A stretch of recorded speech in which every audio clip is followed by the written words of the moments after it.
मैंने पहले बोला था रिजल्ट का। दामाद जी समझा लो अपनी बीवी को। आज इसने मुझे एटीएम में से पैसे नहीं निकालने दिए। तो आप कार्ड से निकाला करो ना, स्क्रू ड्राइवर से क्यों निकालती हो आप?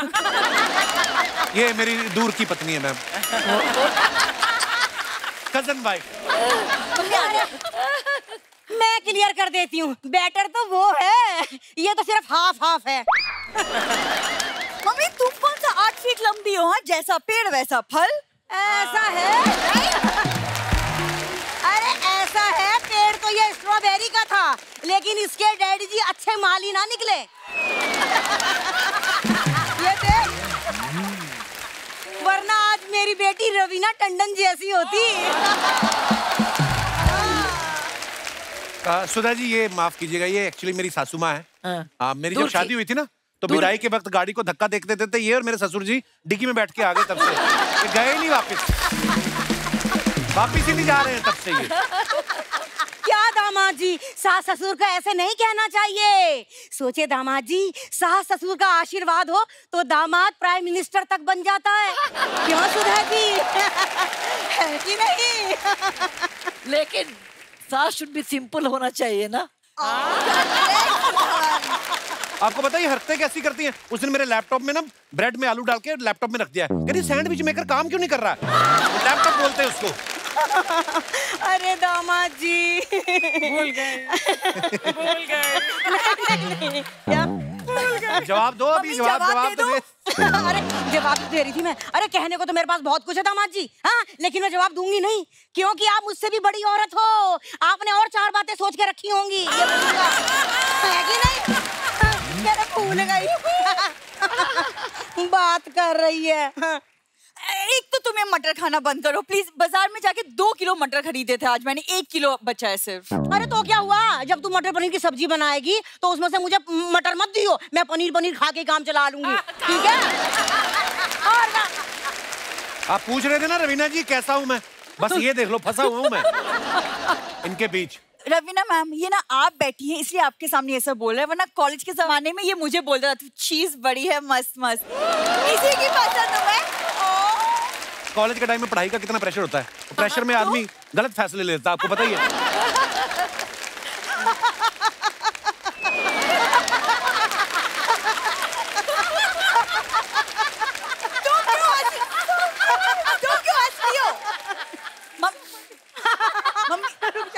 मटर तो नहीं फंस गया गले में? नहीं दामाद जी, मैं ये कह रही हूँ कि दामाद जी ने एकदम सच कहा है, और सच मैंने सुना है कड़वा होता है, पर यहाँ तो सच बड़ा फनी है।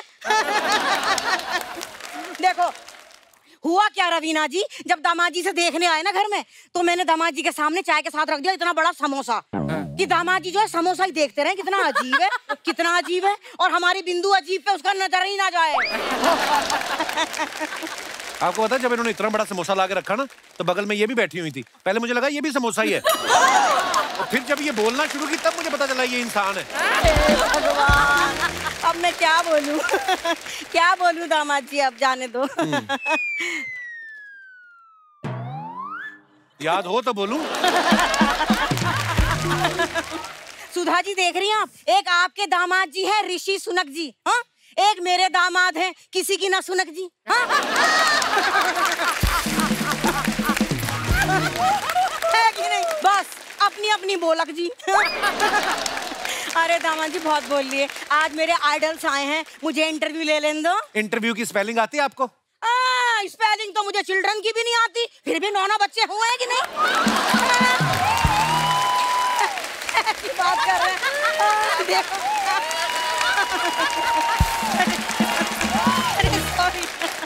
ये सब करने आई हो तुम यहाँ?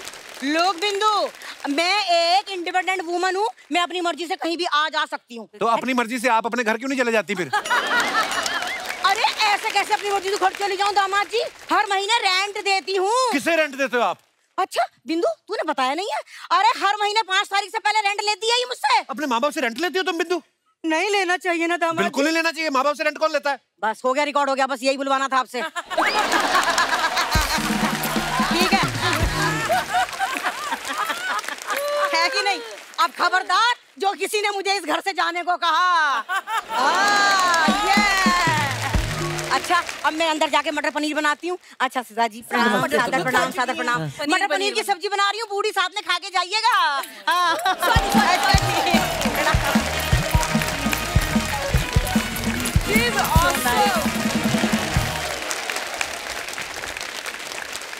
गुनीता, आपके बारे में सुना कि पहले जब ऑस्कर, जो उस समय हमारी प्रेसिडेंट थी प्रतिभा पाटिल जी, आपने कुछ चिट्ठी लिखी थी उनको, वो क्या किस्सा था वो? 2010 में मेरी एक शॉर्ट फिल्म थी कवि, जो नॉमिनेट हुई और बहुत मन था जाने का।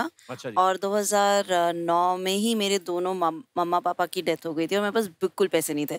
मैं दिल्ली छोड़ छाड़ कर बॉम्बे आ गई थी कि यहाँ पिक्चरें करेंगे, जो भी करेंगे यहाँ सबके साथ 4-5 लड़कियों के साथ एक घर में रहना। तो बिल्कुल पैसे नहीं थे, बट अमेरिका जाना था, वीज़ा भी नहीं था।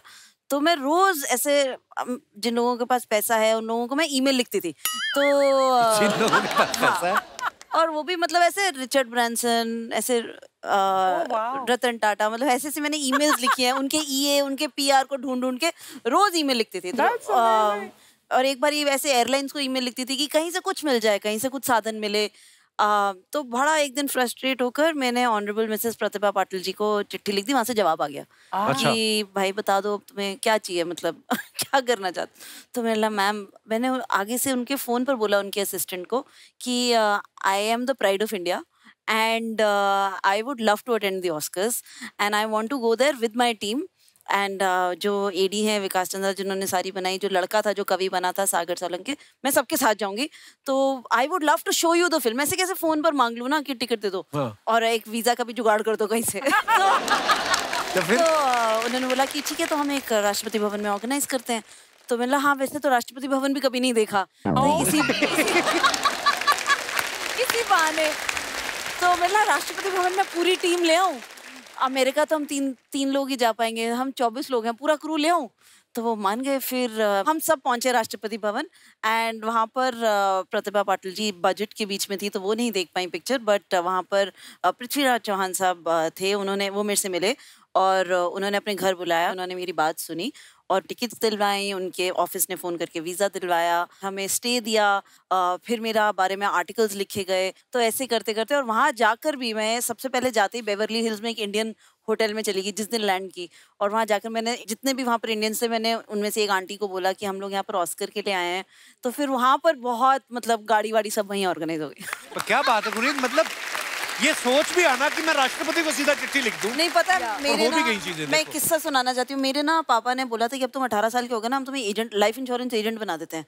तो उनका मन था कि वो अपने दोस्तों को लाइफ इंश्योरेंस बेच देंगे और मुझे उसका रेवेन्यू मिलता रहेगा। अच्छा। हर साल जो जैसे रिन्यू करेंगे तो मुझे कुछ कमीशन मिलता रहेगा।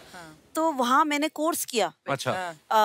और बस ये मैं किस्सा आपको इसलिए सुना रही हूँ क्योंकि जब आप लाइफ इंश्योरेंस एजेंट बनते हैं आपको एक सिखाया जाता है that you have to be used to no.